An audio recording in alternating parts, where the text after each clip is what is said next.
ki ma àndal nag mooy Ibrahima Fall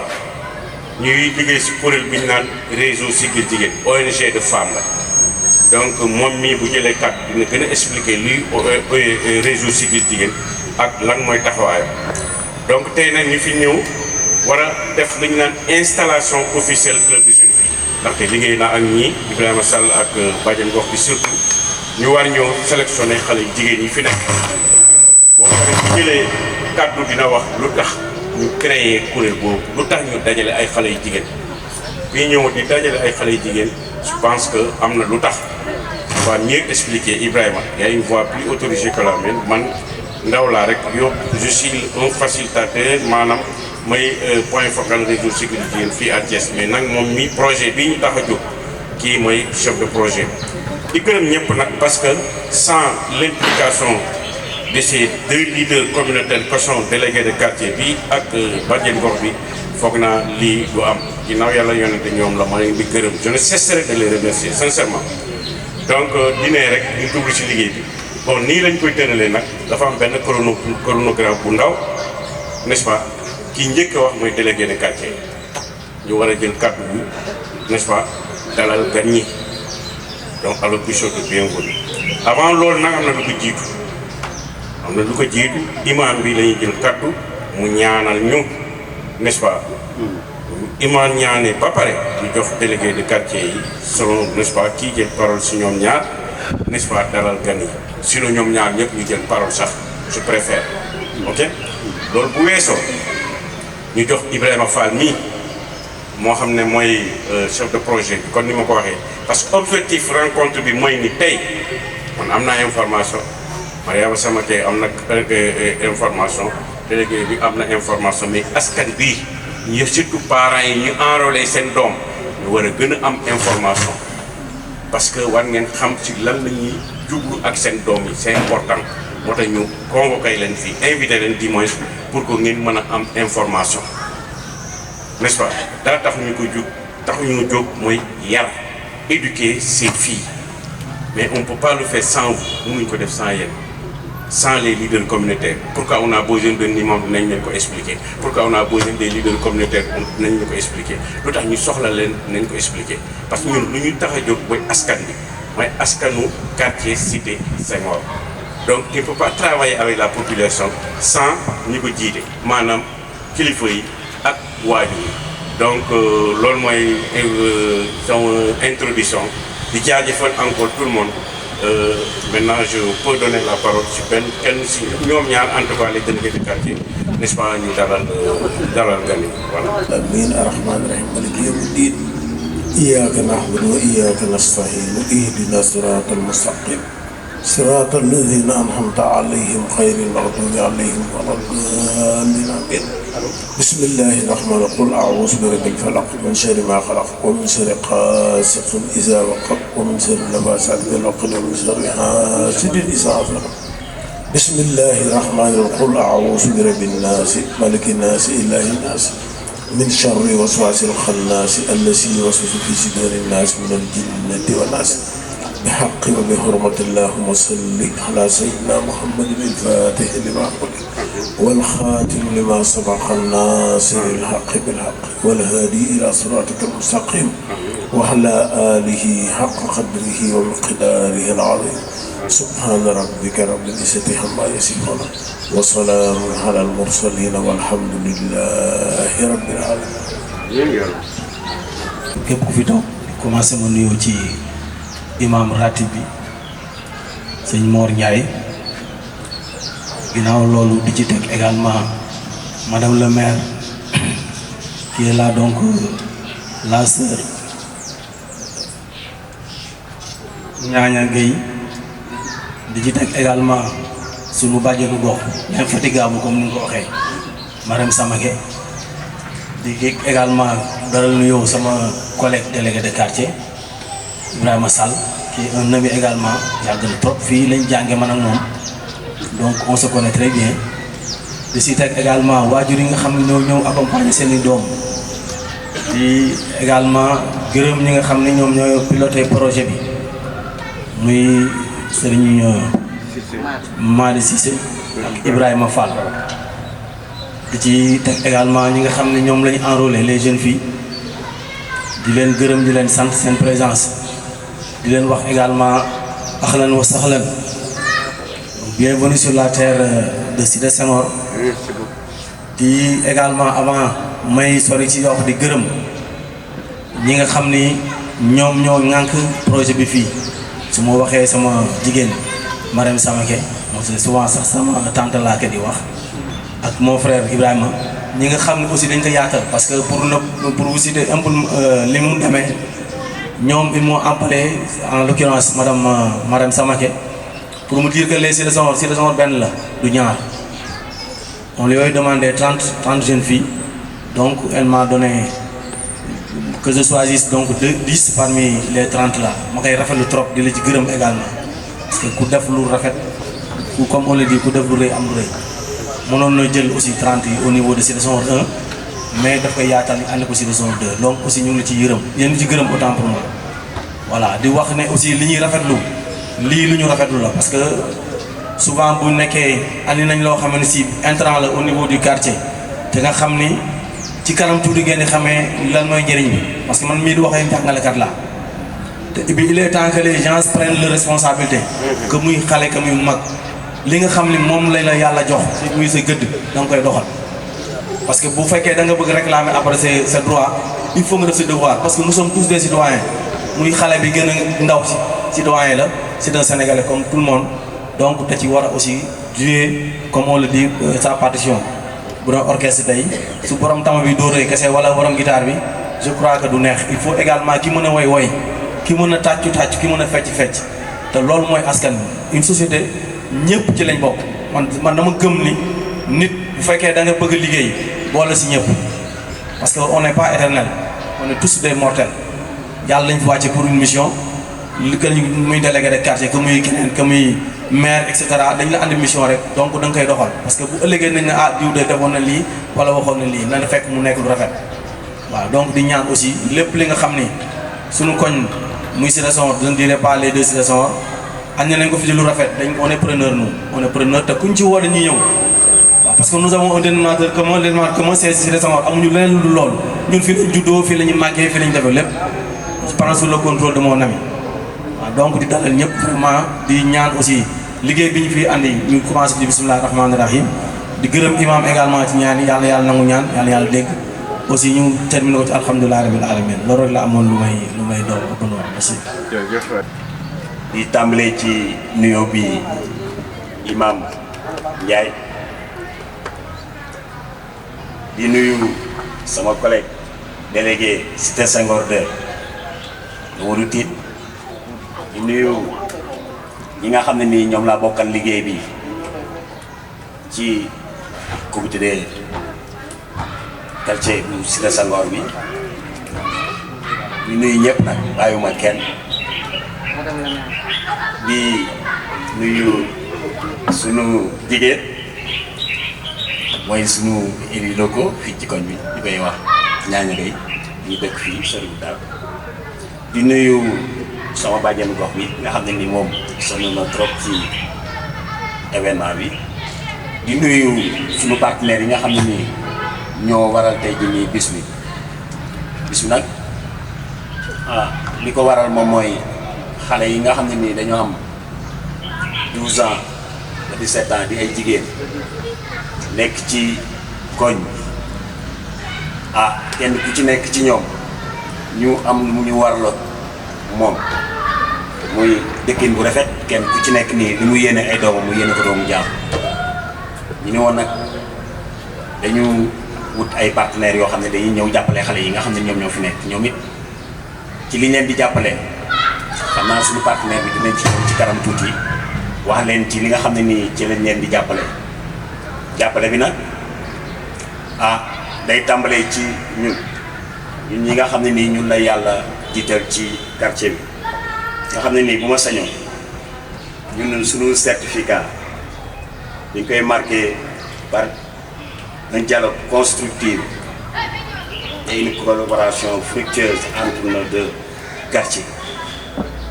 xam ne nii suñu borom moom moo ñu boole Cité Senghor benn la woon rek daa yaatu na mu dem na ba doon ñaar waaye taxul ñu xaajali ko na ñoo ngi dund ci anam bu rafet ñoo ngi joxante ay xalaat ñoo ngi aussi di gërëm autorités yi nga xam ne ni ñoo ñu ciy jàppale aussi muy le maire Ousmane Diagne et l'ensemble de ses collaborateurs ñu bëggoon nag un nouveau chapitre soit source d'inspiration pour tous, nous encourageons à œuvrer ensemble pour un quartier plus juste, plus tolérant et plus harmonieux. Nga xam ne ni bu ñu sañoon suñu quartier bi nii day doon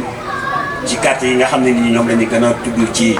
Thiès. Yàlla nag mi ngi ñuy dimbali dans la mesure où école bi nga xam ne nii fi la ñuy toog tey jii di ko waxtaanee nii s'appelle l'école Demba Diakhaté ñu seetloo ñetti at yi ñuy génn nii on sort toujours premier au CFEE et à l'entrée en sixième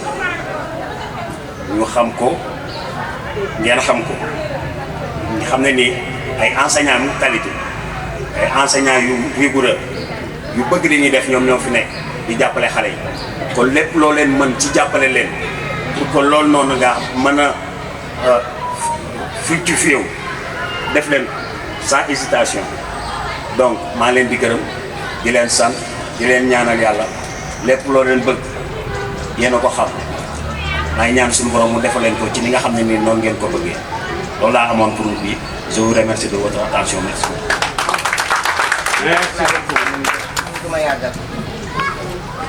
asalaamaaleykum waa Cité Senghor maa ngi leen di ziar imam di ziar Mamadou Tine chef de quartier Cité Senghor 2 Ibrahima Sall di ko ziar di ziar nag madame la maire Ñaaña Gueye moom tam di ko jox wàccuwaayam di ziar Cissé di ziar ki nga xam ne moo yor projet bi indil ko fii xale yi pour seen bien-être sax laay wax pour seen bien-être di leen jaajëfal di gërëm nag parents yi nga xam ne indi sa doom nangam ak nangam ñu jox la sa doom sans laaj sans sonn ci sans leneen bu gërëm dee am ñooñu la ñu war a gërëm ndax bu dul woon xale yi du ñu liggéey bu ñu projet bi ñëwoon amuñu ay xale du ñu liggéey dara kon ñoo ngi leen di gërëm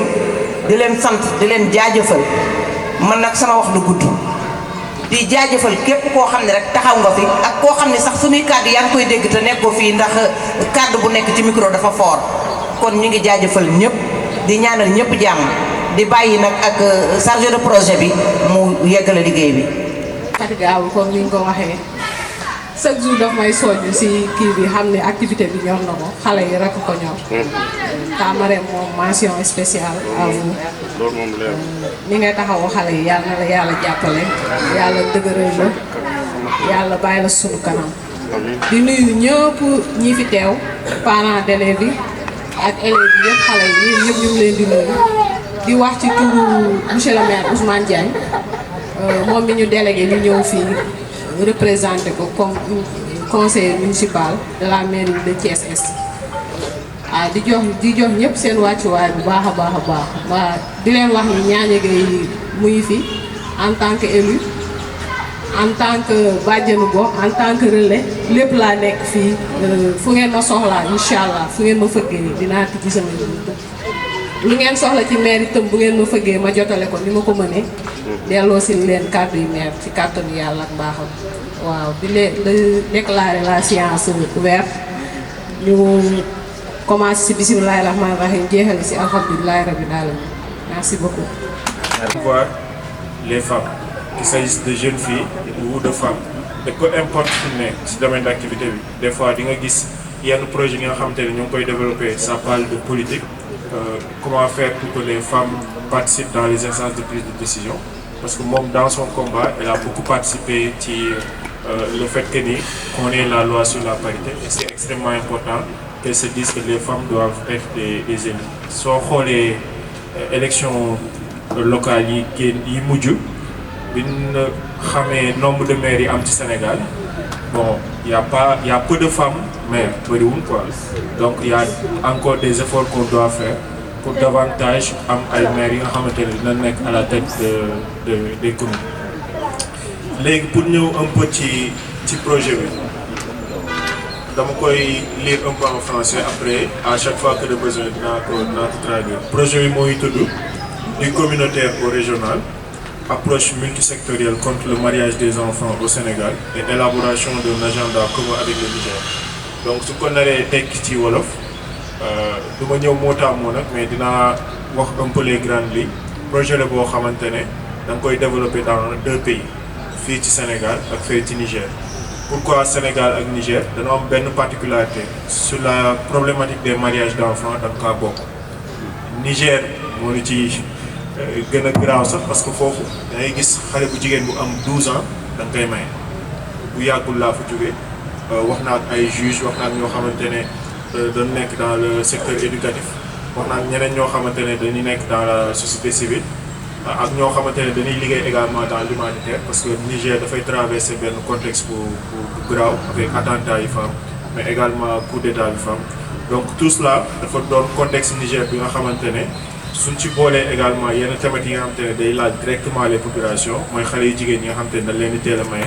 moo tax ñu ne projet bi na nga ko dérouler dans ces 2 pays. Soo jëlee fii ci Sénégal mariage des enfants am na fi ba léegi soo xoolee ñun am nañ ce qu'on appelle le code de la famille bi nga xamante ne ñoo ngi ko voté en 1972. Code de la famille boobu c'est na 50 ans je crois depuis l'année passée mais ci biir code de la famille dañ ne l'âge légal du mariage chez la fille est de 16 ans alors que chez le garçon c'est de 18 ans donc déjà rek foofu am na une discrimination boo xamante ne jàpp naa ni war noon mën a yóbbu âge légal du mariage chez la fille ba 18 ans comme ni nga ko defee pour góor gi parce que góor comme jigéen ñoom ñaar ñëpp ñoo bokk yam te ñoom ñaar ñëpp ku ci toppatoo bu baax di nga am njeexital boo xamante ne sa communauté dina ci kontaan. Donc loolu moom mooy un peu historique pourquoi ñuy travailler avec les 2 pays. Fii ci Sénégal nag projet bi région de Thiès nañ koy développer intervention communautaire yëpp ci région de Thiès nañ koy développer donc suñu concentré wu un peu ci Sénégal projet bi ñaari volet la y a un volet communautaire ak un volet éducatif. Volet communautaire bi moo tax tey jii nii ñu daje fi di installer club des jeunes filles parce que dafa bokk ci benn stratégie yi nga xamante ne dinañ ci sukkandiku pour atteindre objectif yi nga xamante ne moom la ñuy viser ci projet bi. Beneen volet bi c'est le volet éducatif et je pense que bi ñuy def lancement bi on a travaillé avec l'inspection d'académie ak IEF yi parce que am na 3 écoles yoo xamante ne également projet bi day travailler ak ñoom dans le cadre de ce projet. Projet bi également 2 ans lay durer donc on a commencé le lancement le projet à travers le lancement au mois de mars le 25 mars. Donc dafa nar a poursuivre ba 2027 donc pour revenir un peu ci dimension bi nga xamante ne moo ñu concerne mooy la dimension communautaire donc dimension communautaire bi dafa am ay activités spécifiques dédiées yoo xamante ne moom nañ war a def te dinaa ko lire après donc ci biir projet bi ñi ñu ci àndal ñi nga xamante ne ñoom ñoo tax ñu mën ko def c'est l'agence basque de coopération et de solidarité ñoo nga xamante ne ay Espagne la et c'est le moment de remercier déjà sunu état bi dirigeants yi nga xamante ne am na ko parce que la coopération bilatérale dafa doon loo xamante ne day dem ba nga xamante ne day jéggi sax pays yi mais dina permettre déjà entre communes yi peu importe fi nekk ñuy travailler ensemble et c'est très bien donc bailleur bi c'est l'agence basque léegi nag ki recevoir xaalisu bailleur bi nga xamante ne moom moo war a liggéey ak organisation yi nekk Sénégal c'est l'assemblée de coopération pour la paix donc ñoom ñooy gérer financement bi bés bu yegsee après ñu séddale ko organisation yi nga xamante ne ñoom ñooy def ay intervention sur le terrain fii ci Sénégal ñaari organisation ñett sax laay wax mais ñaar ñi ñoom ñooy def ay intervention ñett yi c'est le COSEF moom moo war a dina am yenn activités yoo xamante ne une dame du COSEF dafay ñëw parce que moom dafa war a aider dans la documentation de tout ce qui va se faire dans le projet lan lañ ciy jàng quelles sont les leçons apprises lan aussi lan war a noter comme ay défis yoo xamante ne am na beneen organisation bi mooy ñun le réseau Siggil Jigéen et l'autre organisation c'est aussi une organisation de femmes mooy ce qu'on appelle l'association des juristes sénégalais donc pourquoi l'association des juristes sénégalais tey dans mes propos bi may commencer nee naa Niger ak Sénégal dafa am lu ñu bokk mais soo xoolee contexte Sénégal ñun dans le code de la famille on a parlé de l'âge légal du mariage aussi bien chez le garçon et chez la fille gis nañ ni am nañ une discrimination donc pour changer ce code de la famille ay juristes ngay waxal donc on a besoin vraiment de travailler avec les juristes looloo expliquer un peu ñu dans ce projet l'association des juristes sénégalais moom aussi mu am des interventions yoo xamante ne dina ko développer dans le cadre de ce projet. fee ci Niger am na aussi ñetti organisation yoo xamante ne kenn ki mooy nekk dans l'éducation mooy ASO-EPT keneen ki mooy nekk dans l'humanitaire mooy l'ONG DICO ak beneen association bi nga xamante ne mooy l'association des femmes juristes du Niger ñoom ñooy développer foofu ay intervention bénéficiaires yi c'est la population léegi nag puisque deux dimensions le projet bi di couvrir mooy la dimension communautaire ak la dimension éducative donc ñaari acteurs yooyu noonu souvent dañ leen di gis dañuy travailler souvent avec les acteurs communautaires mais aussi suñ ci tolloo dinañ dem aussi am des rencontres avec les enseignants le corps professoral mais également les élèves yi nga xamante ne ñoo ngi dans ces écoles donc sans tarder damay partager un peu les objectifs du projet ak les activités yi nga xamante ne da nga koy dérouler ci projet bi objectif général bi c'est de promouvoir l'éradication du mariage des enfants dans la région de l'Afrique de l'Ouest à travers des mécanismes de participation communautaire et des stratégies de renforcement organisationnel. Xeex mariage d'enfants en Afrique de l'Ouest francophone parce que gis nañ ni lu bari la fi mais en s'appuyant sur le volet communautaire ak aussi sur le renforcement organisationnel. Pourquoi le renforcement organisationnel? Parce que jàpp nañ ni organisation de la société civile ñoom ñooy def le plaidoyer. Kan lañ koy defal en face des décideurs mooy ñi nga xamante ne ay président de la République nan ñi nga xamante ne am nañu possibilité aider à modifier certaines lois yi nga xamante ne existé na dans nos pays si ñoom nañuy defal le plaidoyer donc dimension communautaire bi il faut que ñu compter si bu baax. Je donne juste un exemple des fois dañuy voter ay lois yoo xamante ne ñi nekk assemblée xam nañ ko mais ñi nekk ci population bi xamul njeexital alors que ni on doit commencer ce travail là au niveau communautaire avant peut-être ñu yegg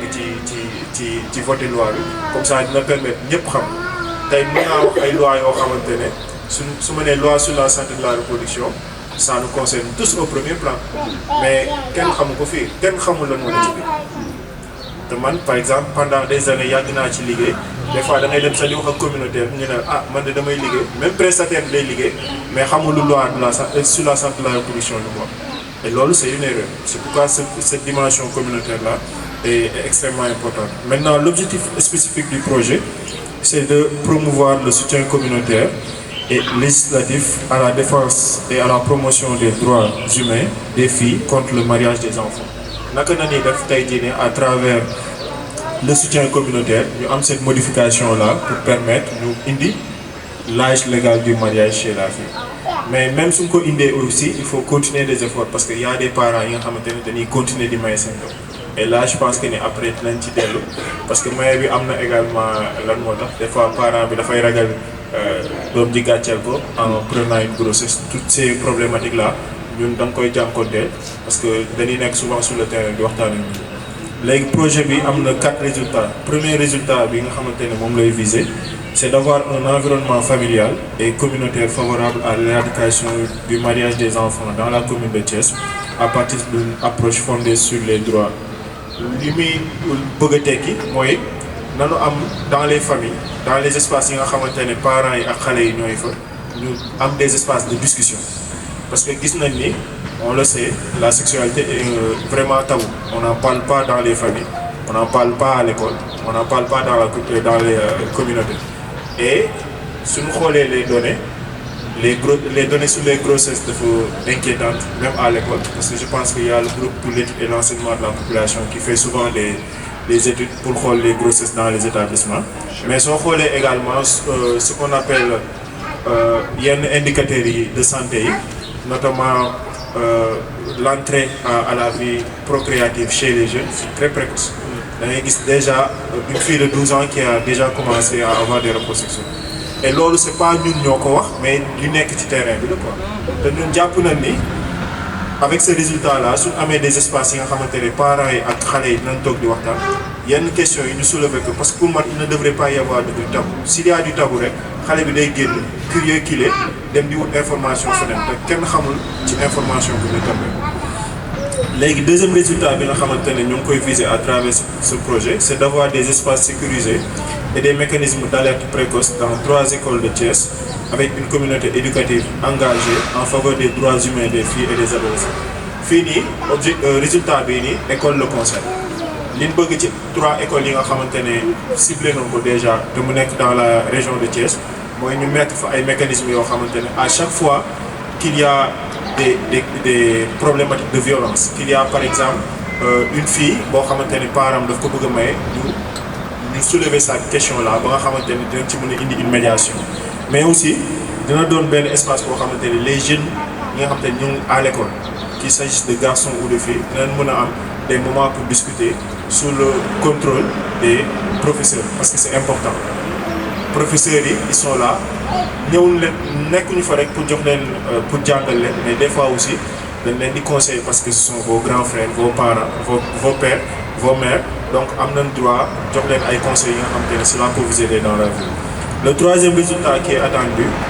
c'est l'inclusion de la lutte contre le mariage des enfants. tubaab nit l'accueil mais en matière de santé de la reproduction on dit que l'accueil est déjà un service offert. Le premier service qu'on offre à un malade ou à un client c'est l'accueil.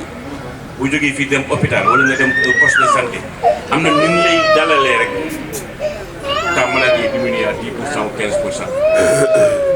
C'est vrai hein am na ñoo xam ne ñu ngi yokk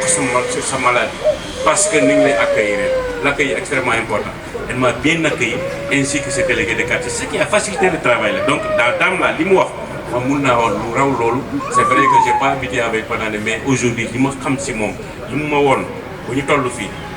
n'est-ce pas doon na loo xam ne vraiment je suis capable de le dire aussi merci beaucoup.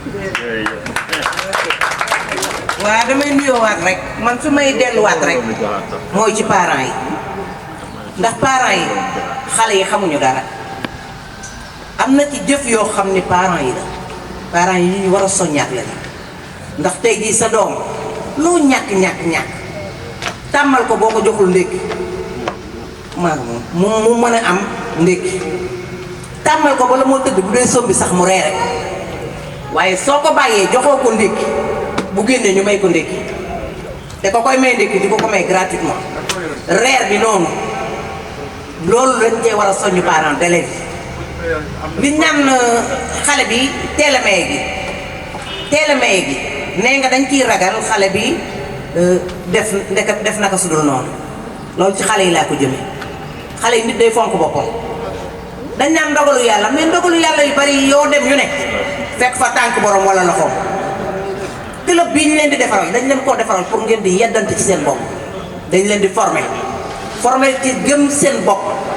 former leen ci ñeneen ñi nga xam ne dañoo nekk di école di jàng dégg ngeen li mu wax ñi nga xam ne jànguñu école dinañ leen dimbali ci bu ñu bëggee ñaw ñu def ñaw bu ñu bëggee formation ñu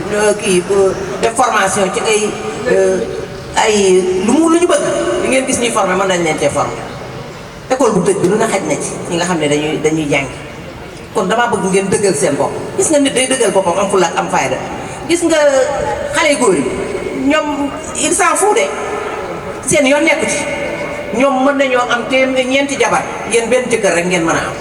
benn jëkkër boobu nag danga koy tànn muy ku baax ku la mën a yor alal du sëy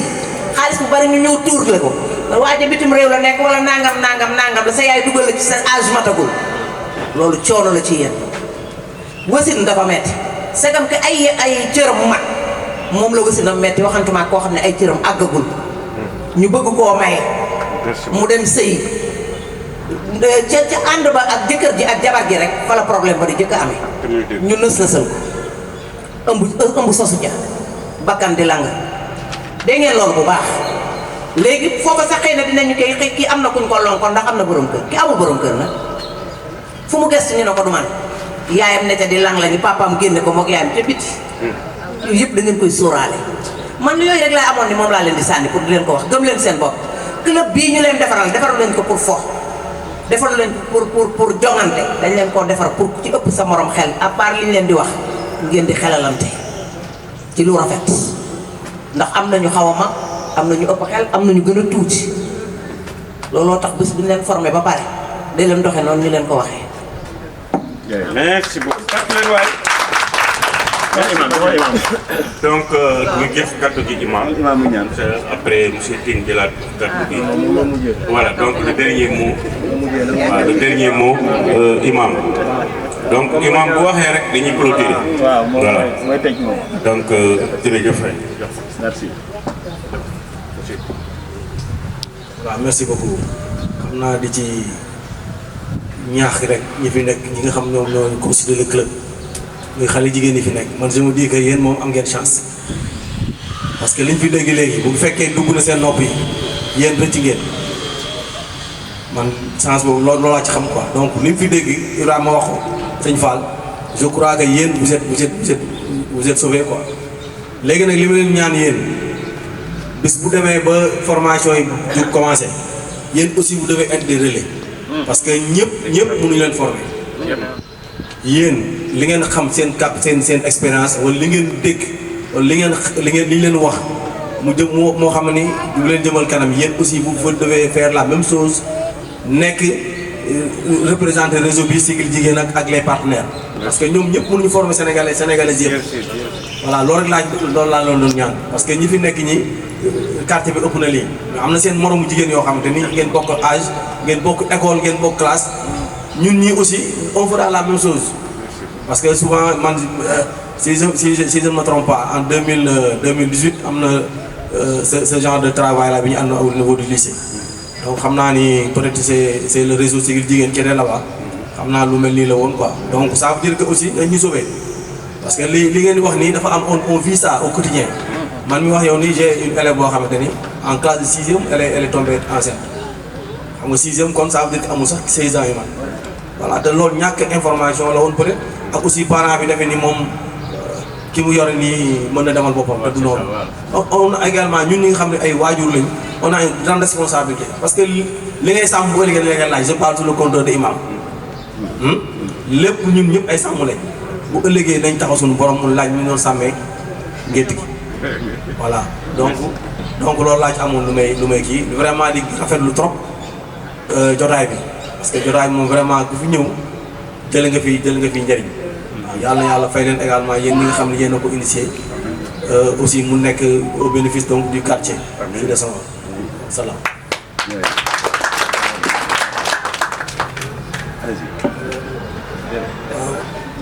asalaamaaleykum wa rahmatulah nuyoo ñaareel man dama li ma fi dégg moom